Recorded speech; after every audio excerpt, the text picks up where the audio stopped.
Hello my soul family, कैसे हैं आप सब। एंड आई होप आप सब अच्छे होंगे, सुरक्षित होंगे और अपना इनर वर्क ज़रूर कर रहे होंगे जहाँ कहीं भी होंगे। मैं आप सभी का बहुत बहुत स्वागत करती हूँ अपने इस चैनल में। थैंक यू सो मच मेरे इस चैनल को इतना सपोर्ट करने के लिए, मुझे इतना सारा प्यार देने के लिए। And I am very glad कि मैं आपकी किसी भी तरीके से हेल्प कर पाती हूँ, चाहे वो कोई स्पिरिचुअल इन्फॉर्मेशन शेयर करके हो या फिर टैरो कार्ड मैसेजेस के थ्रू। तो चलिए आज का वीडियो शुरू करते हैं। पर उससे पहले अगर आपने इसका पार्ट 1 नहीं देखा है तो पहले जाइए और इसका पार्ट 1 देखिए। उसका लिंक मैं सब डिस्क्रिप्शन बॉक्स में डाल दूंगी। ओके, और अगर आपने अभी तक मेरे इस चैनल को सब्सक्राइब नहीं किया है तो please like, share and subscribe to the channel, जिससे कि आपको सारी इंपॉर्टेंट इन्फॉर्मेशन मिल सके, जो कि बहुत ही इंपॉर्टेंट है आपकी खुद की स्पिरिचुअल जर्नी के लिए। तो चलिए आज का वीडियो शुरू करते हैं। और आज का वीडियो है हमारा ancestral pattern, ancestral Karma, ancestral wounds, ancestral curses के ऊपर पार्ट 2। सो पार्ट 1 में हमने जाना कि एंसेस्ट्रल पैटर्न्स क्या होते हैं, एंसेस्ट्रल कर्मा क्या होता है, एंसेस्ट्रल वुंड्स क्या होते हैं। ठीक है, अब हम इस वीडियो में ये जानेंगे कि एंसेस्ट्रल कर्सेस क्या होते हैं और इन सब चीज़ों को आप कैसे करें। अगर आपको ये पता लग गया है कि आप एक एंसेस्ट्रल कर्मा का भुगतान कर रहे हैं, राइट, एक एंसेस्ट्रल कर्मा है जिसको आप पे आउट कर रहे हैं, एक एंसेस्ट्रल वुंड्स हैं आपके अंदर जो आपकी लाइफ में मैनिफेस्ट होके आ रहे हैं, यानी आप सेम एंसेस्ट्रल वुंड्स को अपनी लाइफ में फेस कर रहे हैं, आप एंसेस्ट्रल पैटर्न्स को फॉलो कर रहे हैं। सो इन चीज़ों को आप कैसे ब्रेकआउट करें, इनको कैसे हील करें, इस एनर्जी को कैसे ट्रांसम्यूट करें, वो सब कुछ हम इस वीडियो में जानेंगे। तो शुरू करते हैं। पहले थोड़ा सा मैं आपको ये बताती हूँ कि जैसे हमने पिछले वीडियो में जाना कि एंसेस्ट्रल वुंड्स जानना बहुत ज़रूरी है, एंसेस्ट्रल पैटर्न जानना बहुत ज़रूरी है, एंसेस्ट्रल कर्मा जानना बहुत ज़रूरी है कि ऐसा कौन सा पैटर्न है जो आप रिपीट कर रहे हैं, आपके जनरेशन टू जनरेशन वही सेम चीज़ रिपीट होके आ रही है। ऐसा कौन सा एंसेस्ट्रल कर्मा है जो आपकी फैमिली में एक जनरेशन से दूसरी जनरेशन पास ऑन हो रहा है और आप भी वही सेम कर्मा फॉलो कर रहे हैं। एंसेस्टर वुंड्स कौन से हैं, ऐसे कौन से ज़ख्म हैं जो वही सेम चीज़ आपके लाइफ में भी बहुत इंपॉर्टेंट रोल प्ले कर रहे हैं, लेकिन अभी तक आपको उन चीज़ों के बारे में पता ही नहीं था। ठीक है, सो अब हम इस वीडियो में ये जानेंगे कि एंसेस्ट्रल कर्सेस क्या होते हैं। सो बेसिकली एंसेस्ट्रल कर्सेस होते हैं जिनकी वजह से आप जनरेशन टू जनरेशन इन चीज़ों को मैनिफेस्ट करते रहते हैं अनकॉन्शियसली, यानी आपको पता भी नहीं है कि आपके लाइफ में ये इतना इंपॉर्टेंट रोल प्ले कर रहे हैं, पर ये चीज़ें आपकी लाइफ में बहुत इंपॉर्टेंट रोल प्ले कर रही हैं। यानी कि हो सकता है आपके बहुत सारे हार्ट ब्रेक्स हो जाएं, हो सकता है आपका रिलेशनशिप चले ही नहीं, चाहे आप उसमें कितनी भी कोशिश कर लें, लेकिन वो रिलेशनशिप चलता ही नहीं है। ठीक है, थर्ड पार्टी सिचुएशन आ जाती है, या आपका पार्टनर आपको चीट करके चला जाता है, आपको बिट्रे करके चला जाता है, आपका ट्रस्ट ब्रेक कर देता है। ठीक है, या फिर आपकी फैमिली में ऐसा होता है कि चाहे कितना भी कुछ भी कर लो, पावर्टी रहती है, यानी हमेशा गरीबी रहती है, फाइनेंशियल अबंडेंस रहता ही नहीं है, चाहे कोई कितनी भी मेहनत कर ले, चाहे किसी ने कोई भी फील्ड चुन लिया हो, चाहे कोई भी जॉब कर लिया हो, बिजनेस कर लिया हो, लेकिन कुछ भी करने के बाद भी वही सेम चीज़ रिपीट हो रही है। सो ये सारी चीज़ें कर्सेस हैं। यानी कि ऐसा हो सकता है, मैंने जैसे आपको पिछले वीडियो में बताया कि जो हमारी लास्ट 12 जनरेशन्स होती हैं, हमारी फैमिली ब्लड लाइन की लास्ट 12 जनरेशन, चाहे वो फादर की साइड से हो आपकी या मदर साइड से हो, उसमें जितने भी आपके एंसेस्टर्स थे जो अब इस 3D प्लैनेट पे नहीं हैं, वो अपना बॉडी छोड़ चुके हैं, और जब वो इस बॉडी को छोड़ते हैं तो उनकी सोल कई बार लोअर डायमेंशंस में जाके फंस जाती है। ठीक है, एस्ट्रल रैम पे फंस जाती है, लोअर डायमेंशंस में फंस जाती हैं, जिसकी वजह से वो अब आपके पितृदोष की तरह काम करते हैं आपकी लाइफ में। यानी कि कई बार आपने अपनी लाइफ में इस वर्ड को सुना होगा कि आपकी कुंडली में यानी आपके एस्ट्रोलॉजिकल बर्थ चार्ट में, आपके बर्थ में चार्ट में पितृदोष लगा हुआ है, या किसी के आपके आसपास में आपने सुना होगा कि इसकी तो कुंडली में पितृदोष लगा हुआ है। तो हम अकॉर्डिंग टू हिंदू रीति रिवाज रिचुअल्स के हिसाब से हम पितृदोष की पूजा भी करवाते हैं, हम लोग श्राद्ध भी करते हैं, राइट। सो उसके बहुत सारे रेमेडीज़ हम करते हैं। सो ये पितृदोष क्या होता है? सो पितृदोष एंसेस्ट्रल कर्सेस होते हैं, यानी कि वो सोल्स जो आपके खुद के एंसेस्टर्स थे, जब वो लोअर डायमेंशंस में जा कर के फंस जाते हैं तो वो आपको सपोर्ट करने के बजाय आपके अगेंस्ट में आपको खड़े हो जाते हैं और वो एक तरीके से कर्सेस की तरह काम करना शुरू करते हैं। ठीक है, जैसे कि हमारे सभी एंसेस्टर्स जो इस दुनिया में अब 3D प्लेन पे नहीं है, क्योंकि सोल कभी नहीं मरती, राइट? सो सोल तो हमेशा जिंदा रहती है। तो ऐसा नहीं है कि आपके सारे एंसेस्टर्स जो हैं लोअर डायमेंशंस में चले गए हैं, नहीं। बहुत सारी एंसेस्टर्स आपके हायर डायमेंशंस में भी जाते हैं। तो जो हायर डायमेंशंस में जाते हैं वो आपको प्रोटेक्ट करते हैं, वो आपको ब्लेसिंग्स देते हैं, वो आपको गाइडेंस देते हैं, वो आपको कहीं ना कहीं आपको एक तरीके से आपके स्पिरिट गाइड्स एंसेस्टर्स जो है आपको वो प्रोटेक्ट करते हैं, इन अ पॉजिटिव वे आपको सपोर्ट कर रहे होते हैं।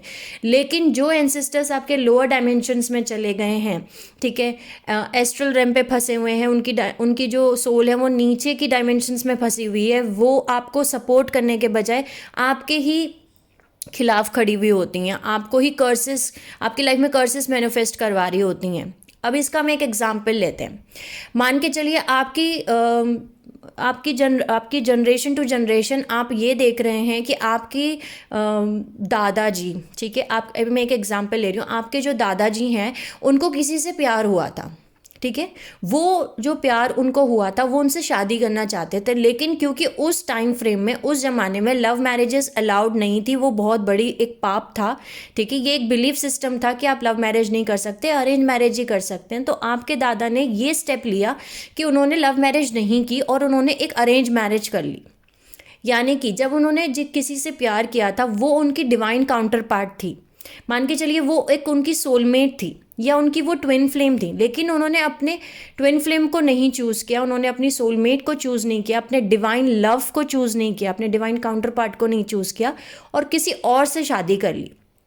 तो अब उनकी लाइफ में ये जो सोल्स जो होती हैं, अब यही सेम चीज़ आपके नेक्स्ट जनरेशन में हुई कि आपके पापा को किसी से प्यार हुआ और जो जिनसे उनको प्यार हुआ था वो उनकी सोलमेट थी, वो उनके ट्विन फ्लेम थी, ठीक है, वो उनका डिवाइन काउंटर पार्ट था, लेकिन उन्होंने अगेन वही सेम बिलीफ सिस्टम की वजह से उन्होंने उससे शादी नहीं की और उन्होंने अपने घर की मर्जी से अपनी खुद की शादी अरेंज मैरिज कर ली, ठीक है। जैसे घर वालों ने कहा उसके हिसाब से उन्होंने शादी कर ली।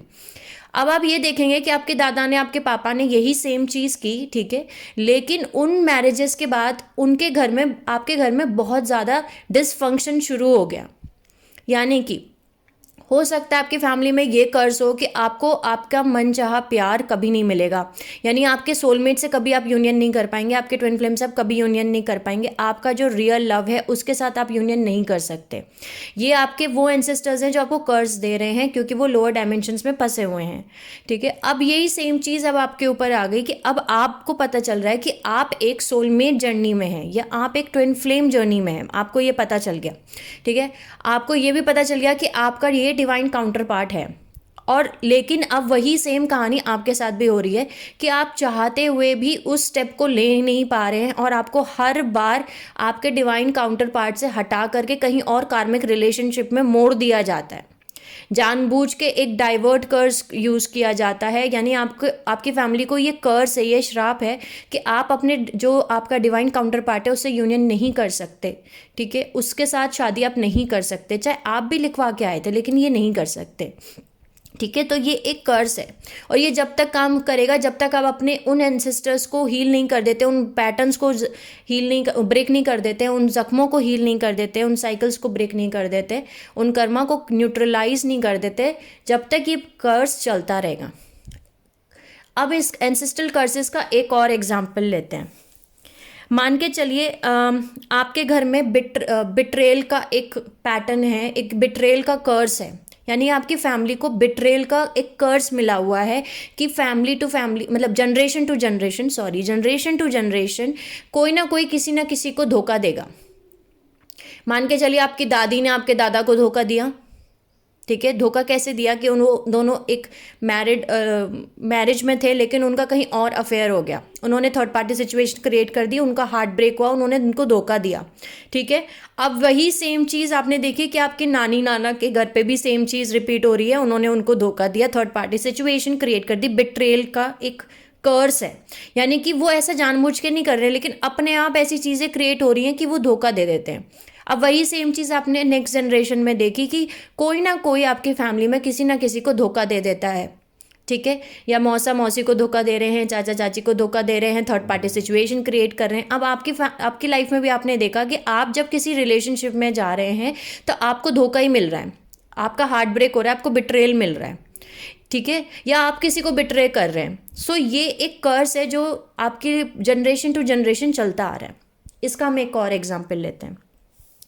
मान के चलिए आपके घर में यंग डेथ हो जाती है, यानी कि लोग आपके घर में जल्दी एक्सपायर हो जाते हैं। मान के चलिए आपके पापा की डेथ जल्दी हो गई, जल्दी एज में, लाइक अराउंड 30-40 की एज में उनकी डेथ हो गई।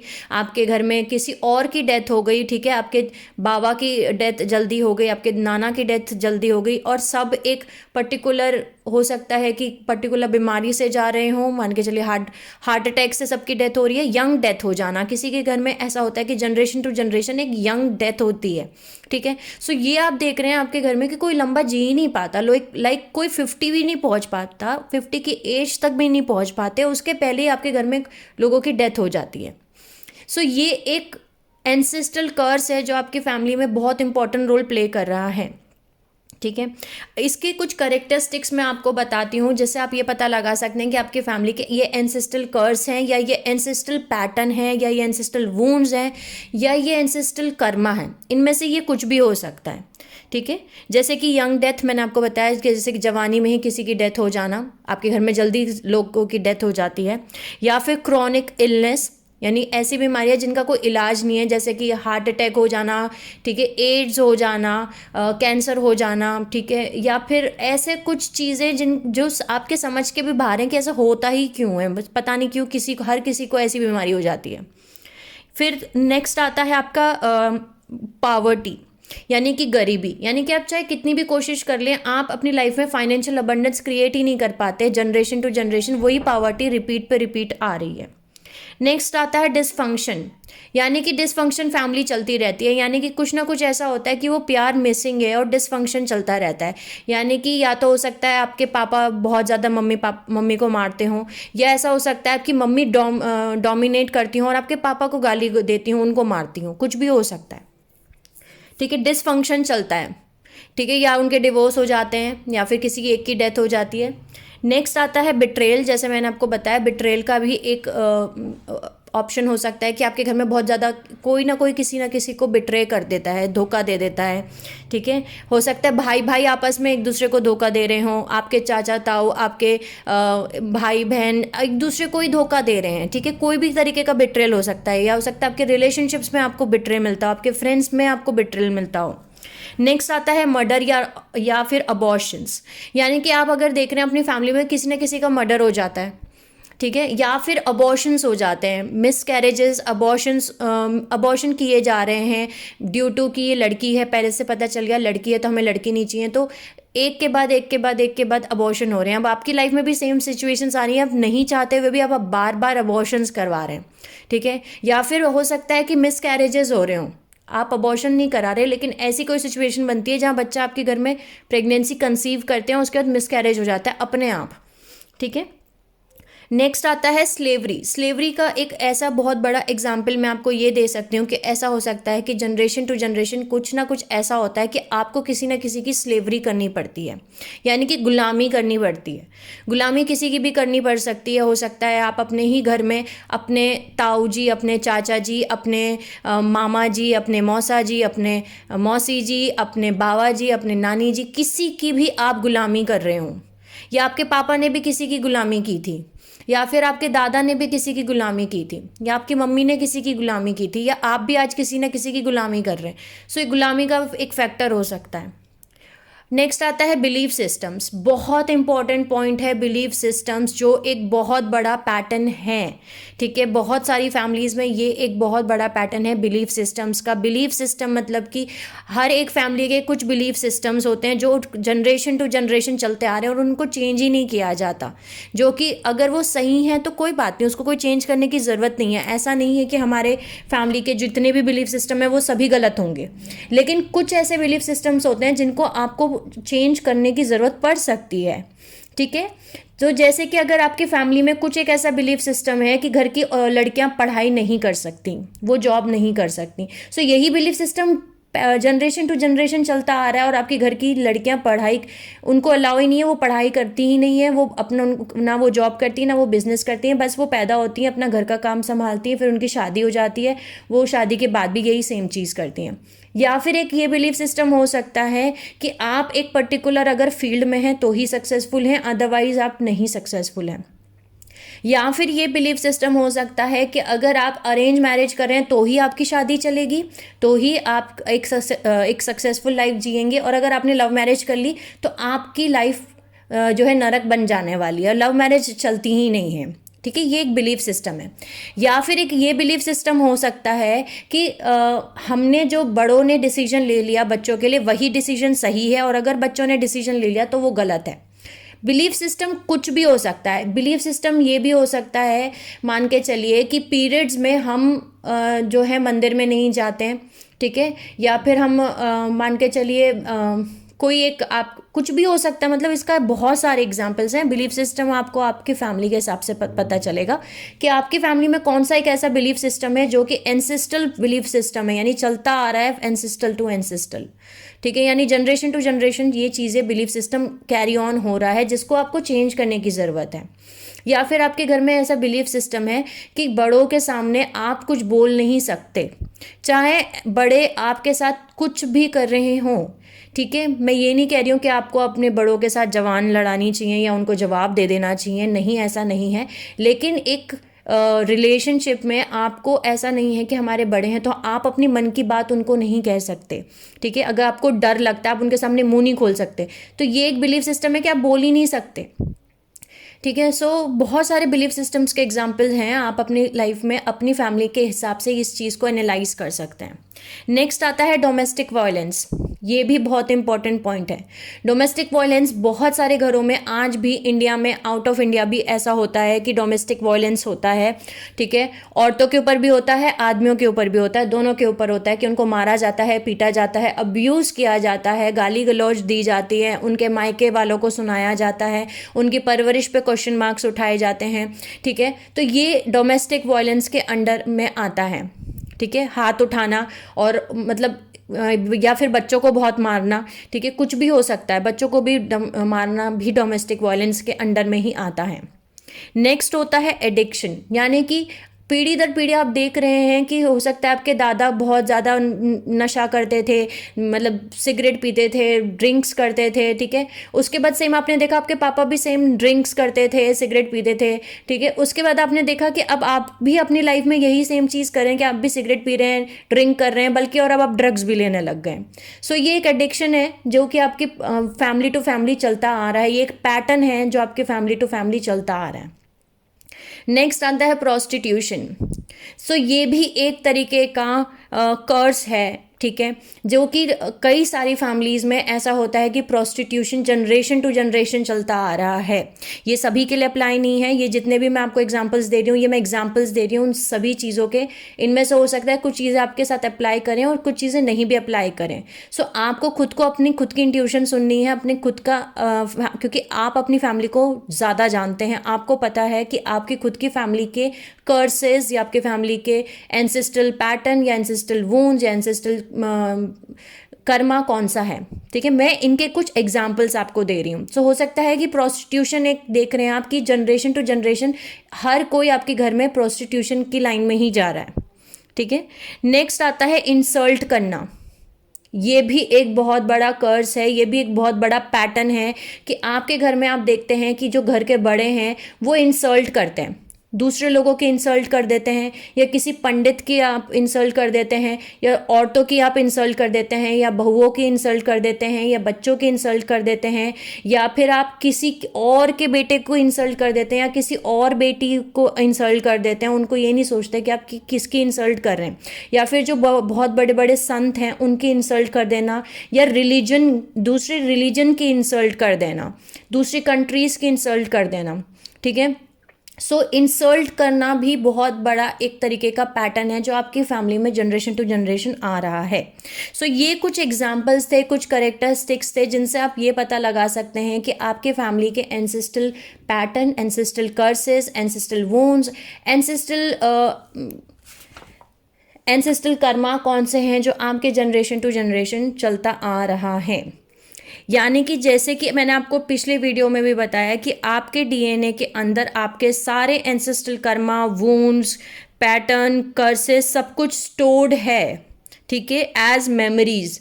आपके डीएनए में वो सब कुछ स्टोर है जो आपके एंसेस्ट्रल पैटर्न में, एंसेस्ट्रल वुंड्स में, एंसेस्ट्रल कर्मा में, एंसेस्ट्रल कर्सेस में उनके थ्रू आपके पास में वो सब कुछ आ रहा है। सो आप उनको अपनी लाइफ में होल्ड कर रहे हैं और ये मत समझिए कि आप सेपरेट हैं अपनी एंसेस्टर्स से।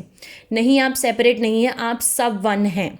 जैसे अब सबको पता है we all are connected and we all are one, ठीक है। सो अब इन चीज़ों को आप पास ऑन करते रहेंगे, एक पर्सन से दूसरी पर्सन, एक जनरेशन से दूसरी जनरेशन, ये चीज़ें ट्रांसफ़र होती रहेंगी जब तक कोई एक उस फैमिली का खड़े होकर के स्टैंड नहीं ले लेता, वो उन चीज़ों को हील नहीं कर देता, उन एनर्जीज़ को रिलीज़ नहीं कर देता, ठीक है। इन कर्मास को आप ट्रांसम्यूट नहीं कर देते लाइट में। सो आपके जितने भी एंसेस्टर्स हैं वो आपके अंदर हैं, कहीं बाहर नहीं है, क्योंकि आप उनके ही डीएनए हैं, आपके अंदर उनका डीएनए है। सो आपको अब तक ये पता चल गया होगा, क्लियर हो चुका होगा कि एंसेस्ट्रल कर्मा क्या होता है, एंसेस्ट्रल पैटर्न क्या होता है, एंसेस्ट्रल वुंड्स क्या होते हैं, एंसेस्ट्रल कर्सेस क्या होते हैं। अब इसको मैं एक बहुत ही सिंपल अपने खुद के एग्जाम्पल से बताती हूँ आपको।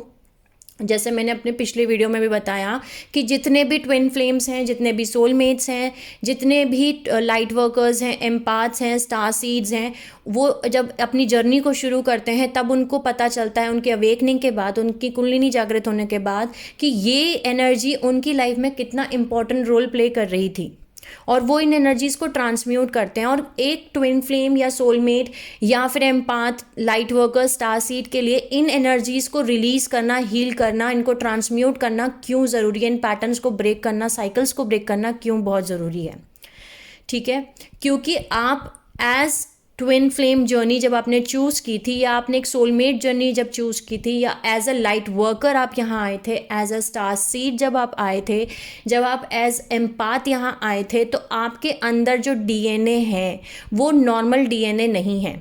या तो आपका 12 स्टैंडर्ड डीएनए है, 24 स्टैंडर्ड डीएनए है, 36 स्टैंडर्ड डीएनए है, 48 स्टैंडर्ड डीएनए है। यानी ये नॉर्मल सोल के अंदर 2 स्टैंडर्ड डीएनए होता है, लेकिन इन सोल्स के अंदर हायर स्टैंड्स ऑफ डीएनए होता है।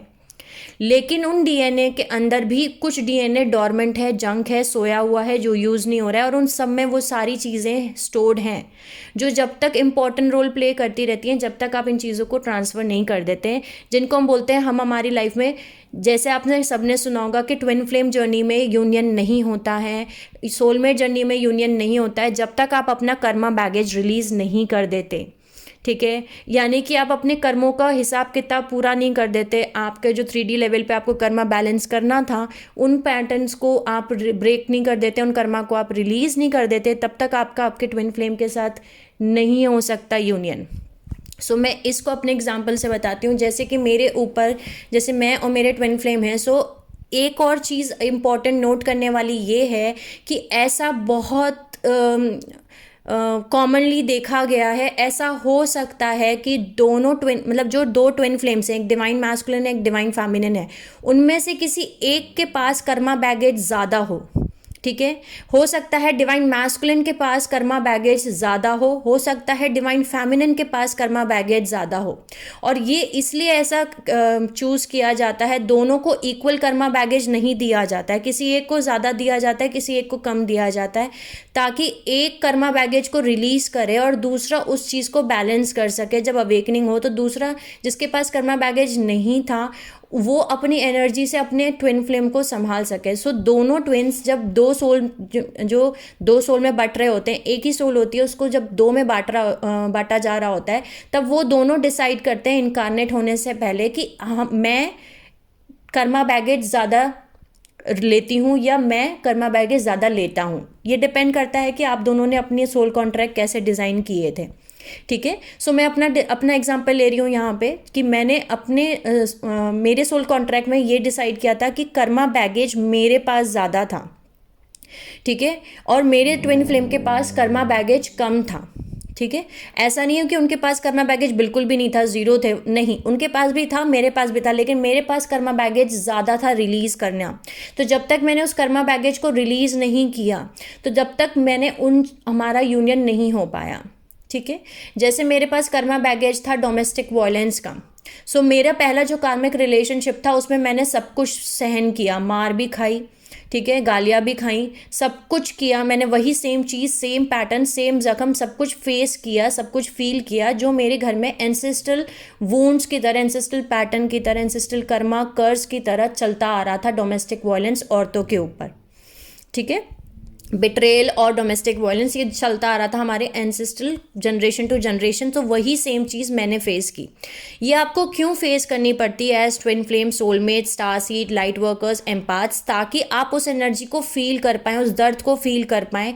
और दर्द हमारे बहुत ही इम्पॉर्टेंट, कह सकती हूँ मैं, आपके इम्पॉर्टेंट पार्ट हैं, एक तरीके के फ्रेंड्स बोल सकती हूँ मैं आपको। ये दर्द आपको लर्निंग में बहुत हेल्प करते हैं। आप अपने आप के बारे में जान पाते हैं, आप अपने आप से कनेक्ट कर पाते हैं। क्योंकि अगर आपको इतना सब कुछ दर्द मिलता ही नहीं तो आप भी सो रहे होते जैसे बाकी सब सोल्स जो अभी भी सो रही हैं, वैसे आप भी सो रहे होते। सो ये दर्द आपको जो मिले, जो बिट्रेयल आपको मिले, ये जिन एक्सपीरियंस से आप निकले, ये आपको दिए गए थे ताकि आप दूसरों का दर्द समझ पाएँ, ताकि आप ये फील कर पाएँ कि आपके खुद के फैमिली में जो एंसेस्टर्स रहे हैं उनको कैसा फील हुआ होगा जब उनको मारा जाता होगा, जब उनको सुनाया जाता होगा, गाली दी जाती होगी, जब उनको टॉर्चर किया जाता होगा या उनको साथ में बिट्रेल होता होगा, उनका हार्ट ब्रेक होता होगा, तो कैसा उनको फील होता होगा।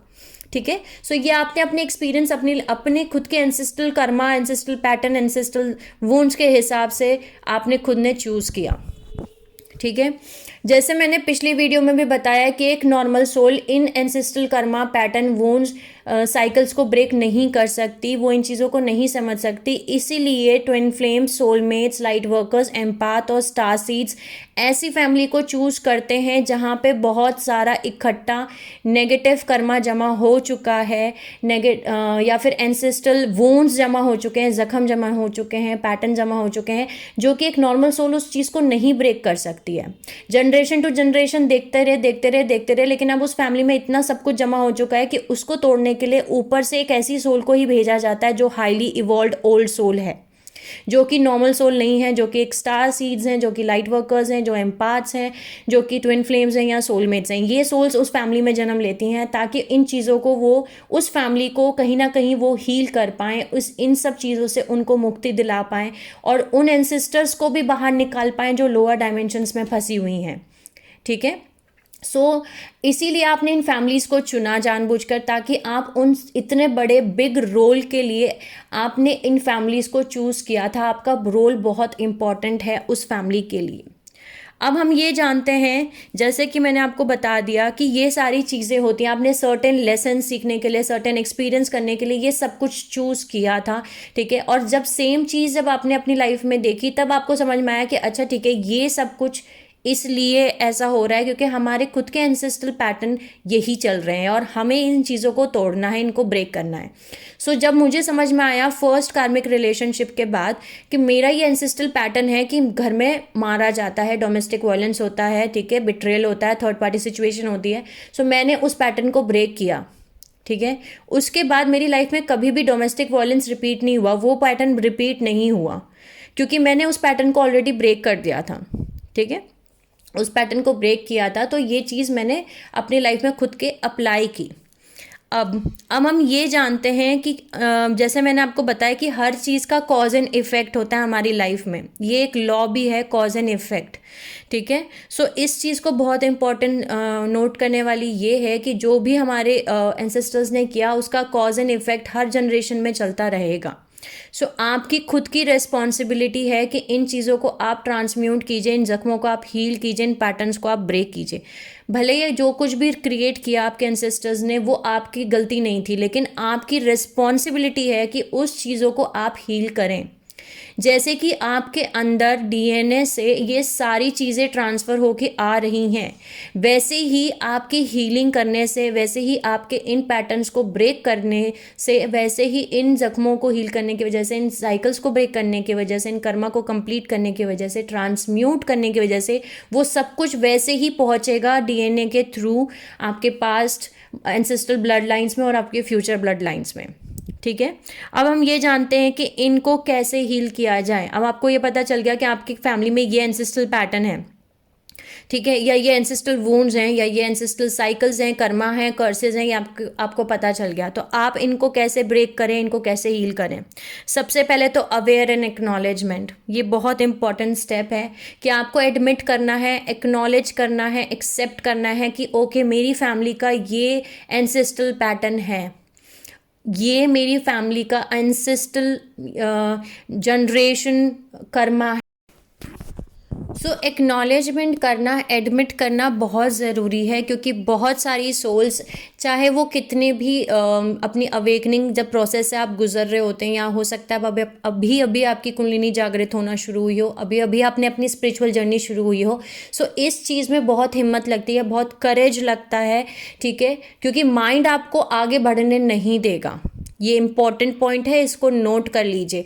माइंड आपको इन चीज़ों को ब्रेक करने नहीं देगा, इस चीज़ को एक्सेप्ट करने नहीं देगा, वो आपको रोकेगा आगे जाने से। वो बोलेगा नहीं ऐसा नहीं होता, क्योंकि जब तक आप अपनी कंप्लीट नहीं कर लेते हीलिंग, तब तक आप अटैचमेंट में रहते हैं। आपको अटैचमेंट और लव के बीच में फ़र्क नहीं समझ में आता। इस पर भी मैं वीडियो बनाऊंगी जल्दी, ठीक है, कि अटैचमेंट क्या होता है और लव क्या होता है, मोह क्या होता है और प्यार क्या होता है, इनमें फ़र्क क्या है, ठीक है। तो जब तक आपको अपनी फैमिली से इतना अटैचमेंट होता है, ठीक है, आपके जनरेशन टू जनरेशन उन सभी चीज़ों से आपको इतना अटैचमेंट होता है कि आपको ये समझ में आता है कि नहीं मेरी फैमिली में कुछ कमी है ही नहीं, मतलब ये कोई जख्म नहीं है, कोई पैटर्न नहीं है, कोई कुछ नहीं है, मेरे को ऐसा कुछ है ही नहीं, क्योंकि माइंड आपको रोकेगा, वो लॉजिकल थिंकिंग करवाएगा, वो आपको रोकेगा, वो बोलेगा नहीं ऐसा कुछ करने की ज़रूरत नहीं है। सो एडमिट करना, एक्नॉलेज करना और अवेयर होना कि हाँ मेरी फैमिली का ये एंसेस्ट्रल पैटर्न है, हाँ मेरी फैमिली का ये एंसेस्ट्रल जख्म है, वूंड है, हाँ ये मेरी फैमिली का एंसेस्ट्रल कर्मा है, हाँ ये मेरी फैमिली का एंसेस्ट्रल कर्स है। इस चीज़ को आपको एक्सेप्ट करना है, क्योंकि एक बार आपने एडमिट कर लिया, एक्सेप्ट कर लिया, तभी आपकी हीलिंग शुरू होती है। दूसरा चीज़, आपको खुद को बोलना है कि ये जो कुछ भी साइकिल चल रही थी, ये साइकिल मेरे पे आके रुकती है। The cycle stops with me, ठीक है, ये साइकिल आप पे आके ख़त्म होती है। यानी अब आगे की फ्यूचर जनरेशन्स में इसमें से कोई भी जनरेशन आपके बाद के आपके भाई बहन भी इन चीज़ों को फेस नहीं करने वाले हैं। सो आपको ये एक अफर्मेशन देना है कि ये जो भी साइकिल्स चल रही थी, जो भी पैटर्न चल रहे थे, जो भी जख्म चल रहे थे, वूंड्स चल रहे थे, कर्सेस चल रहे थे, कर्मा चल रहा था, ये पूरी साइकिल मेरे पे आके रुकती है। It stops with me. ये आप एक अफर्मेशन यूज़ कर सकते हैं, it all stops with me, ठीक है, the cycle stops with me, ताकि आपके भाई बहन को भी ये चीज़ें ना फेस करनी पड़े आगे। आपके घर में अगर भाई बहन हैं, ठीक है, आगे आपके बच्चे हैं, जो भी हैं, आपके बाद के लोगों को इन चीज़ों को नहीं फेस करना पड़े। सो आप एक ही बहुत सिंपल अफर्मेशन है जो आप यूज़ कर सकते हैं, the cycle stops with me, ठीक है। तीसरी चीज़, लेसन लर्न करना। ये जो कुछ भी हम लोग अपनी लाइफ में एक्सपीरियंस कर रहे होते हैं, साइकिल्स को फेस कर रहे होते हैं, साइकिल्स को रिपीट कर रहे होते हैं, ये साइकिल तब तक चलती रहती है जब तक आप उसका लेसन नहीं सीख लेते। तो ये जानने की कोशिश कीजिए कि जो आप साइकिल रिपीट कर रहे हैं अपनी लाइफ में, ठीक है, जो भी एंसेस्ट्रल साइकिल रिपीट कर रहे हैं, जो भी एंसेस्ट्रल पैटर्न आप रिपीट कर रहे हैं, या जो भी एंसेस्ट्रल वूंड्स आप रिपीट कर रहे हैं, कर्मा रिपीट कर रहे हैं, उसमें का लेसन आपकी लाइफ में है क्या, ठीक है। वो लेसन आपको याद करना है, वो लेसन आपको सीखना है और उसको अप्लाई करना है। एक बार आपने उस लेसन को सीख लिया, आप उस साइकिल को वहीं कंप्लीट कर देंगे, उस चेन को आप ब्रेक कर देंगे। इसका मैं आपको एक एग्जांपल देती हूँ। जैसे मैंने आपको अपना खुद का एग्जांपल दिया कि जैसे मैंने कुछ लगभग 4-5 साल तक बहुत मार खाई, डोमेस्टिक वायलेंस, ठीक है। सो जब मैंने इस चीज़ को देखा कि मेरा लेसन क्या था, इस डोमेस्टिक वायलेंस के खिलाफ आवाज़ उठाना और बोलना कि नहीं बस हो गया, अब आप मुझे मार नहीं सकते हो। सो लेसन याद करना, और किसी को भी हक नहीं है कि कोई किसी को मारे, ठीक है। चाहे वो कोई लड़का हो चाहे वो कोई लड़की हो, किसी के ऊपर भी कोई हाथ नहीं उठा सकता, कोई भी किसी को भी अब्यूज़ नहीं कर सकता, ठीक है। सो ये लेसन याद जिस दिन मैंने किया उसी दिन ये मेरी साइकिल रुक गई। सो आपको ये लेसन निकालना है कि जो साइकिल्स आप रिपीट कर रहे हैं उसमें आपका लेसन क्या है। जिस दिन आपने वो लेसन सीख लिया वो साइकिल वहीं रुक जाएगी। नेक्स्ट आता है आपके लिमिटिंग बिलीव्स को चेंज करना। बहुत इंपॉर्टेंट पॉइंट है, क्योंकि जो हमारी अपब्रिंगिंग होती है, जिस फैमिलीज़ में हम पले बड़े होते हैं, हम बड़े होते हैं, जब हमारे फैमिली में इतना सब कुछ एंसेस्ट्रल कर्मा है, पैटर्न है, ठीक है, वुंड्स हैं, जख्म हैं, कर्सेस हैं, तो आपकी बिलीफ सिस्टम ही आपके आगे आते हैं, आपको आगे नहीं बढ़ने देते हैं। उनको बिलीफ सिस्टम्स को आपको चेंज करना पड़ता है। इसका भी मैं आपको एक एग्जाम्पल देती हूँ, क्योंकि मैंने खुद ने ये फेस किया है।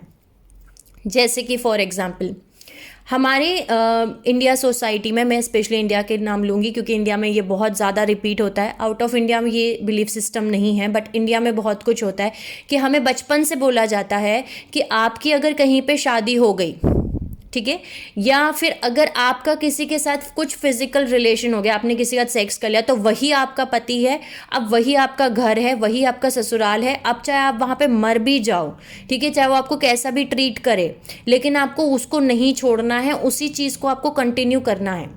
सो बचपन में जब मैं खुद छोटी थी तो हमारे घर में एक बिलीफ सिस्टम डाला गया, बचपन से ये बिलीफ डाला गया कि जिस घर में तुम जा रहे हो वहाँ जाना है तुम्हें दुल्हन बन के, और वहाँ से निकलना है, अर्थ वहाँ उस घर से तुम्हारी अर्थी ही उठनी चाहिए, ठीक है, उसके पहले तुम उस घर को नहीं छोड़ सकते। सो ये एक बिलीफ सिस्टम था जिसकी वजह से मैंने कम से कम 4-5 साल सफ़र किया, ठीक है। 4-5 साल के बाद अपने इस बिलीफ सिस्टम को मैंने चेंज किया कि ऐसा नहीं है कि अर्थी से ही निकलना है उस घर से बाहर, चाहे आपको कितना भी टॉर्चर किया जा रहा है, ठीक है। सो आपके बिलीफ सिस्टम को आपको चेंज करना पड़ेगा। बिलीफ सिस्टम कुछ भी हो सकता है, वो आपको पता लगाना होगा कि आपका खुद का बिलीफ सिस्टम क्या है। सो बिलीफ सिस्टम्स कभी कभी हमारी लाइफ में बहुत इंपॉर्टेंट रोल प्ले करते हैं, इन साइकिल्स को ब्रेक करने नहीं देते हैं। सो इस बिलीफ सिस्टम की वजह से मैंने खुद ने अपनी लाइफ में मैं आगे नहीं बढ़ पाई। 4-5 साल तक इन चीज़ों को सहन करती रही, क्योंकि लाइफ में अपब्रिंगिंग ही ऐसी हुई थी कि जिस घर में तुम जा रहे हो, ठीक है, वहाँ पे तुम्हें दुल्हन बन के ही जाना है और वहाँ से अर्थी बन के ही बाहर निकलना है, उस घर से तुम्हारी अर्थी ही निकलनी चाहिए। सो ये एक बिलीफ सिस्टम था जिसकी वजह से मैं आगे नहीं बढ़ पाई। लेकिन जिस दिन मैंने इस बिलीफ सिस्टम को चेंज किया उस दिन मेरी साइकिल भी टूटी, उस दिन मेरा ये साइकिल रुकी भी और मैंने इसको हील भी किया। नेक्स्ट आता है जो भी आपकी लाइफ में मैंने आपको बताया बिलीफ सिस्टम्स या नेक्स्ट आता है आपको आपके चेंज करने लिमिटिंग बिहेवियर्स, यानी कि बिहेवियर, यानी कि कुछ भी ऐसा लिमिटिंग बिहेवियर हो सकता है आपकी लाइफ में कि औरतें जो हैं मान के चलिए घर में ही रहेंगी, ये एक बिहेवियर है, या आदमी मारते ही मारते हैं, ये एक बिहेवियर है, ठीक है। इसको आप चेंज नहीं कर सकते, आपको मार खानी है, ये आप एक राइट लेकर के आए। पतियों के पास एक राइट है कि वो, क्योंकि आप उनकी बीवी हैं, सो वो आपको कैसे भी ट्रीट कर सकते हैं, वो आपको कैसे भी बिहेव कर सकते हैं, वो आपको मार सकते हैं, उनको या आपको गाली भी दे सकते हैं, या अगर एक वो आपको बोल रहे हैं कि आपको सोशल मीडिया पे बात नहीं करनी है तो आपको नहीं बात करनी है, आपको इंस्टाग्राम नहीं चलाना है, आपको फेसबुक नहीं चलाना है, आपको किसी से बात नहीं करनी है। सो ये एक बिहेवियर है, ये एक लिमिटिंग बिलीफ बिहेवियर है जिसको आपको चेंज करना है, ठीक है। नेक्स्ट आता है लीड बाय एग्जाम्पल, ठीक है। Lead by example another way to be, यानी कि एक एग्जाम्पल क्रिएट कीजिए, जैसे कि दूसरा तरीका भी है जीने का, ऐसा नहीं है कि यही सेम एक तरीका है। अपने घर में खुद को एक एग्जाम्पल की तरह रखें ताकि आपसे इंस्पायर होके आपकी आगे की जनरेशन, आपके बाकी के भाई बहन, आपके बाकी के आसपास के लोग भी आपका खुद का एग्जाम्पल लेके वो भी हिम्मत कर पाएँ, इन साइकिल्स को तोड़ पाएँ और इन एंसेस्ट्रल कर्मा को ख़त्म कर पाएँ, इन वुंड्स को वो भी हील कर पाएँ। इसका भी मैं आपको एग्जाम्पल देती हूँ। सॉरी, मैं एग्जाम्पल्स कुछ ज़्यादा ही देती हूँ, लेकिन इसलिए देती हूँ क्योंकि कहीं ना कहीं आपको ईजीली समझ में आ सके। जैसे मैंने आपको बताया अपने पिछले वीडियो में भी कि मेरे घर में मैं एग्जाम्पल थी कि एज एन एक्टर आप सक्सेसफुल हो सकते हो, एज एन डांसर आप एक सक्सेसफुल हो सकते हो, आप एक रिस्पेक्टेड हो सकते हो। ज़रूरी नहीं है कि आपको पर्टिकुलर एक फील्ड में जाना पड़ेगा, ज़रूरी नहीं है कि आपको इंजीनियर, डॉक्टर, पुलिस, आर्मी, इसी फील्ड में आप जाओगे तो ही आप सक्सेसफुल हो, ऐसा नहीं है। ठीक है। सो मैं एक एग्जाम्पल के तौर पे थी अपने घर में कि नहीं, आप तो भी सक्सेसफुल होते हो, जिसका एग्जाम्पल होने की वजह से मैं खुद एक एग्जाम्पल थी अपने घर में, जिसकी वजह से मेरे जो नेक्स्ट भाई बहन हैं, मेरे बाद के जो मेरे से छोटे भाई बहन हैं, मेरे बाद कुछ लगभग 4-5 छोटे भाई बहन हैं, और भी हैं, लाइक कजन्स को मिलाएंगे तो बहुत सारे हैं, लेकिन मेरे खुद के घर में लगभग 5-6 भाई बहन हैं हम। उन्होंने वो किया जो उनकी सोल को फीड करता था, उनकी क्रिएटिविटी पे उन्होंने ध्यान दिया। मेरी एक बहन है जो बुक्स पढ़ रही है, बुक्स राइट कर रही है, एज एन ऑथर काम कर रही है, ठीक है। मेरा एक भाई है जो रैप करता है, जो सिंगर है, जिसके खुद का यूट्यूब चैनल है, लगभग 1 लाख सब्सक्राइबर्स हैं उसके, वो अपने खुद के गाने प्रोड्यूस करता है, राइट। सो मैंने एक एग्जाम्पल सेट किया, जिसके एग्जाम्पल सेट करने की वजह से उन्होंने भी देखा कि दूसरा तरीका भी है, एक ही तरीका नहीं है, ठीक है। नेक्स्ट आता है कि stop blaming guilt and remorse, यानी कि बंद कीजिए गिल्ट फील करना कि ये ऐसा क्यों हुआ हमारे घर में, ऐसा नहीं होना चाहिए था, बहुत गलत हो गया, कितना कुछ दर्द फेस किया उन्होंने, बुरा लगना, दुखी होना उन चीज़ों पे, या गिल्ट फील करते रहना, ठीक है, या फिर ब्लेम करते रहना कि उनकी वजह से ऐसा हो गया, इनकी वजह से ऐसा हो गया, उन्होंने ऐसा क्यों किया, उन्होंने वैसा क्यों किया। ये सब कुछ करना बंद कीजिए, ठीक है, क्योंकि जितना आप ब्लेम कर रहे हैं उतना उन चीज़ों को आप डिफ़िकल्ट कर रहे हैं, आप उन चीज़ों को सॉल्व नहीं कर रहे हैं, उन चीज़ों को और कॉम्प्लेक्स कर रहे हैं। सो ब्लेम करना या उन चीज़ों पे दुखी होना, ठीक है, उन चीज़ों पे दुख या ब्लेम क्रिएट करना आपको नहीं करना है, इन सब चीज़ों को, इनको स्टॉप करना है, ठीक है। नेक्स्ट आता है इसके बाद फॉरगिवनेस, क्योंकि बहुत ज़रूरी है फॉरगिव करना, माफ़ करना, अपने उन सभी एंसेस्टर्स को जिन्होंने ये चीज़ें की थी उनको भी माफ़ करना, और ख़ुद को भी माफ़ करना कि आपने अपने आप को भी तकलीफ़ पहुंचाई इन साइकिल्स की वजह से। इट्स ओके, ठीक है। सो आपके एंसेस्टर्स को भी आपको फॉरगिव करना है और अपने आप को भी माफ़ करना है। सो फॉरगिवनेस बहुत ज़्यादा ज़रूरी है, ठीक है।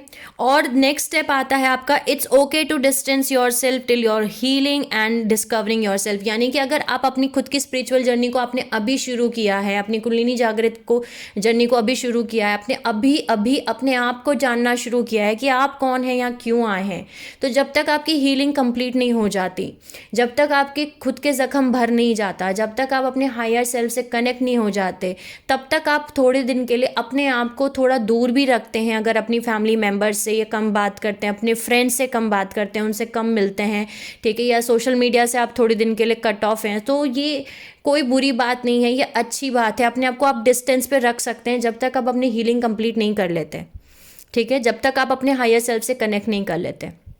नेक्स्ट स्टेप आता है अपने अंदर का इनर मैस्कुलिन और इनर फेमिनिन को बैलेंस करना, क्योंकि इन सब सिनेरियो में, यानी कि अगर आपकी फैमिली के आपके एंसेस्ट्रल पैटर्न थे, कर्मा था, वुंड्स थे, कर्सेस थे, तो इन सब चीज़ों को फेस करते करते कहीं ना कहीं आपके अंदर की या तो इनर फेमिनिन एनर्जी बहुत ज़्यादा कम थी, या तो आपकी फेमिनिन एनर्जी बहुत बड़ी हुई होगी, या तो आपकी मैस्कुलिन एनर्जी बहुत बड़ी हुई होगी, या तो आपकी मैस्कुलिन एनर्जी बहुत कम होगी, यानी कि कोई बैलेंस नहीं होगा, आपकी कोई एक एनर्जी डिसबैलेंस हो गया, आपकी फेमिनिन और मैस्कुलिन एनर्जी में बैलेंस नहीं होगा। सो उसको बैलेंस करना बहुत ज़रूरी है। ये पता लगाना कि आपके अंदर इनर मैस्कुलिन एनर्जी डिसबैलेंस है या आपके अंदर इनर फेमिनिन एनर्जी डिसबैलेंस है।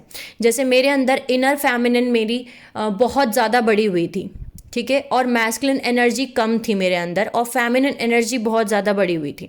सो मैंने अपने आप को बैलेंस किया। इन दोनों को आपको बैलेंस करना है और इनका यूनियन कराना है। नेक्स्ट स्टेप आता है आपके सबकॉन्शियस माइंड की हीलिंग करना, क्योंकि आपकी सबकॉन्शियस माइंड में सारी वो मेमोरीज हैं जो कि स्टोर्ड हैं।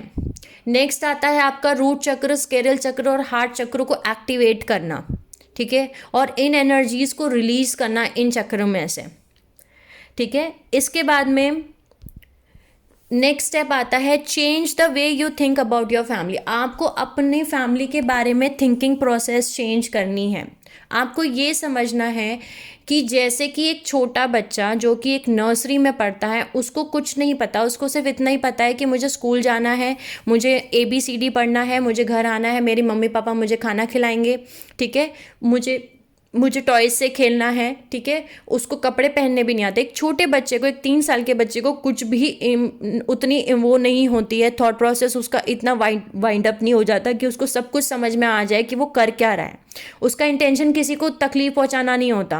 सो सेम आपकी फैमिली की जो भी राय है, अगर आप अपनी फैमिली को बहुत गुस्सा करते हो या आप उनके लिए बहुत नफरत हो आपके दिल में, आप ऐसे समझते हो कि ये इन्होंने ऐसा क्यों किया, ये वो, इस थॉट प्रोसेस को आपको चेंज करना है, उनको माफ़ करना है ये बोल करके कि वो बहुत छोटी सोल्स हैं। बिकॉज वो अगर उतनी पुरानी सोल्स होती तो वो कहीं ना कहीं इन चीज़ों को क्रिएट ही नहीं करती, ठीक है, लेकिन उनको भी नहीं पता कि वो ये सब कुछ क्रिएट कर रहे हैं। सो अपना थॉट प्रोसेस उनके लिए चेंज करना है, उनको प्यार देना है, उनको अनकंडीशनल लव देना है, उनको फॉरगिव करना है, उनको माफ़ करना है और थॉट प्रोसेस चेंज करना है, ठीक है, ये सोच करके कि वो अभी फ्रेशली इनकारनेटेड सोल्स हैं, वो अभी बच्चे वाली सोल्स हैं, एकदम छोटी सोल्स हैं जो अभी नर्सरी केजी में ही है, उनको नहीं पता कि कैसे डील करना है, ठीक है।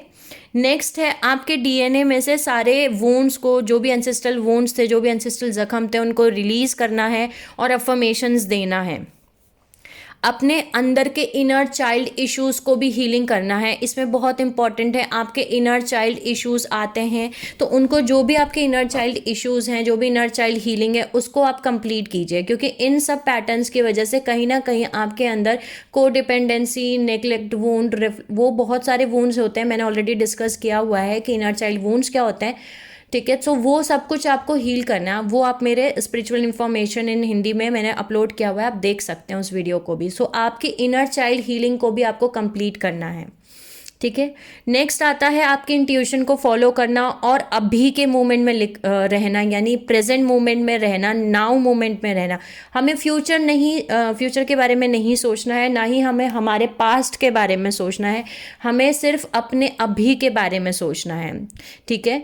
अभी इस समय नाउ मोमेंट में हम क्या कर सकते हैं वो हमें सोचना है, हमें हमारी इंट्यूशन फॉलो करनी है, ठीक है। दूसरी चीज़, हमें हमारे एंसेस्टर्स से कनेक्ट करना है, आस्क, उनसे पूछना है। कनेक्ट करने का मतलब है उनसे पूछना है, क्योंकि मैंने जैसे बताया कि सारे एंसेस्टर्स लोअर डायमेंशंस में नहीं जाते हैं, कुछ हायर डायमेंशंस में भी जाते हैं जो आपको प्रोटेक्ट करते हैं, गाइड करते हैं, जो आपको ब्लेसिंग्स देते हैं, जो आपकी रक्षा करते हैं। सो उन एंसेस्टर्स से मदद मांगना कि प्लीज़ मैं अपनी खुद की एंसेस्टर हीलिंग कंप्लीट कर रही हूँ, एंसेस्टर्स पैटर्न को ब्रेक कर रही हूँ, या इन जख्मों को हील कर रही हूँ, इन कर्मा को ख़त्म कर रही हूँ, तो प्लीज़ हमारी मदद कीजिए, मेरी मदद कीजिए इनको हील करने में, ठीक है। और जिन भी भगवान को आप मानते हैं, चाहे आप शिव जी को मानते हैं, चाहे आप कृष्ण जी को मानते हैं, बुद्धा जी को मानते हैं, अल्लाह को मानते हैं, जीसस को मानते हैं, जिस भी भगवान को आप मानते हैं, उन भगवान को आप बुला सकते हैं, उनसे आप प्रे कर सकते हैं कि प्लीज़ मेरी हेल्प कीजिए इस प्रोसेस को कंप्लीट करने के लिए। और मैंने आपको बताया आपका रूट चक्र, आपका हार्ट चक्र और आपका स्केरल चक्र को एक्टिवेट कीजिए, ठीक है। नेक्स्ट आपको ये करना है कि कुछ एक मैंने खुद ने गाइडेड मेडिटेशंस थे जो मैं खुद सुनती थी, जो मैं खुद कनेक्ट कर पाती थी जिन्होंने मैंने सुना था। तो अगर आप इंग्लिश समझते हैं और आप सुन सकते हैं, सो एक यूट्यूब चैनल पे केनेथ सोर्स हैं, ठीक है, मैं इनकी स्पेलिंग आपको बता देती हूँ, KENNETH, Kenneth source, SOARES, Kenneth source, ठीक है। सो इनके गाइडेड मेडिटेशन से उसमें उन्होंने पूरा एंसेस्टर हीलिंग करवा रखी है, उनका भी लिंक मैं डिस्क्रिप्शन बॉक्स में भी डाल दूंगी, सो आपको और इजी हो जाएगा। सो आप उनके गाइडेड मेडिटेशन सुन सकते हैं और वो बहुत प्यार से इस हीलिंग को कंप्लीट करा सकते हैं, ठीक है। एक लास्ट स्टेप मैं आपको बताती हूँ, जो एक अफर्मेशंस हैं। जैसे मैंने आपको बताया कि जिस भी भगवान को आप मानते हैं, जिन भी भगवान को, आपके जो भी इष्ट देवता हैं, जिनको इष्ट देवता का मतलब है जिनको आप मानते हैं, आप आंख बंद करते हैं तो आपको वही दिखते हैं। जैसे मेरे इष्ट देवता शिव जी हैं, ठीक है, तो मैं उनको जब भी कुछ भी होता है, ऐसी कोई भी अफर्मेशन देनी होती है, कुछ भी हीलिंग करनी होती है, तो मैं उनको लेटर लिखती हूँ। मैं अफर्मेशंस में ज़्यादा बिलीव करती हूँ, राइट। मेडिटेशन तो करती हूँ बट अफर्मेशन ज़रूर लिखती हूँ, उनको लेटर लिखना ये मैं बहुत ज़रूरी है, मैं करती हूँ। सो एक लेटर है जो मैं उनको मैंने लिखा हुआ है, जिससे कि मैं अपनी एंसेस्ट्रल हीलिंग कंप्लीट करती थी, ठीक है। सो ये मैं एक लेटर आपको बता रही हूँ, या आप लिख सकते हैं। इसके अलावा भी अगर आपकी इंट्यूशन कुछ और करने के लिए कह रही है, सो आप वो भी कर सकते हैं, ठीक है। सो ये आपकी खुद की फ्री विल है कि आपको किस तरीके से अपनी एंसेस्ट्रल हीलिंग कंप्लीट करनी है। सो मैं आपको लेटर बताती हूँ। सबसे पहले एक इंटेंशन सेट करना है। आप एक पेन और पेपर ले लीजिए और लिख लीजिए। एक इंटेंशन सेट करना है कि peace and love and light made to all my last 12 ancestor generations.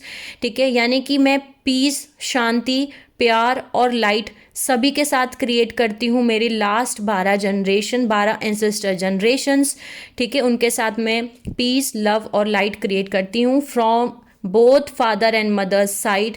Okay, यानी कि मेरे फादर और मदर दोनों की साइड से by breaking patterns, by breaking ancestral patterns, इन एंसेस्ट्रल पैटर्न्स को ब्रेक करके, by releasing and healing these ancestral wounds, behaviors and curses or any other ancestral karma, and releasing and activating all my 12 strands of DNA.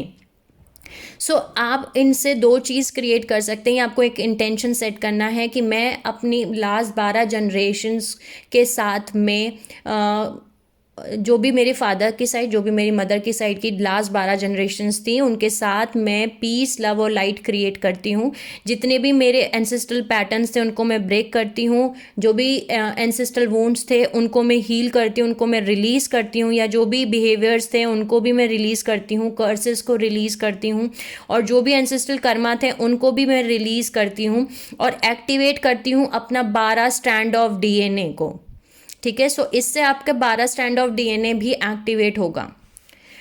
ठीक है, ये आपको पहले intention set करनी है। अब आता है लेटर। सो मैंने कहा आपको, जैसे मैं शिव जी को बहुत मानती हूँ तो मैं लिखती थी टू शिव जी।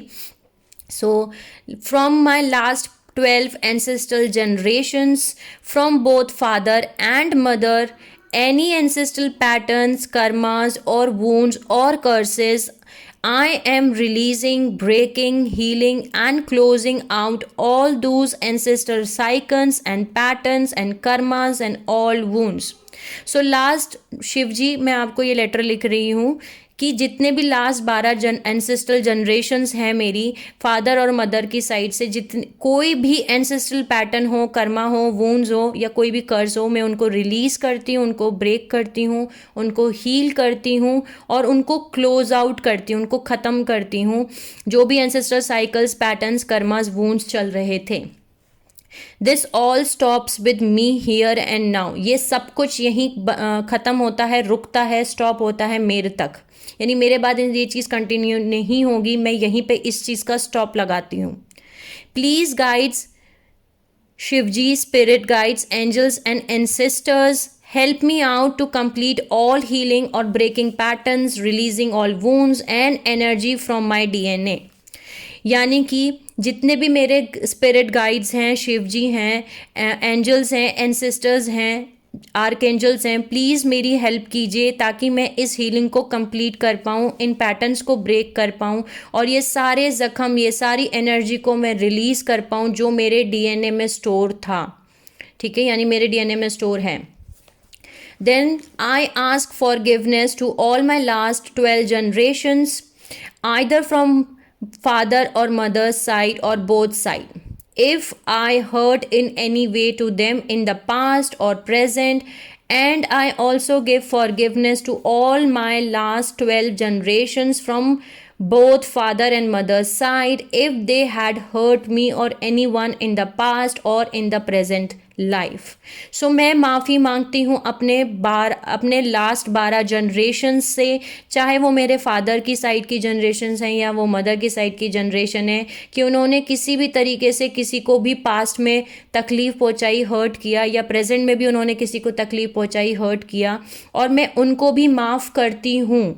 ठीक है, लास्ट 12 जनरेशन्स को जो मेरी बोथ फादर और मदर साइड में हैं, कि मैंने उनको या किसी ने भी उनको किसी भी जनरेशन में उनको तकलीफ़ पहुंचाई हो लास्ट 12 जनरेशन में, पास्ट में या प्रेजेंट में।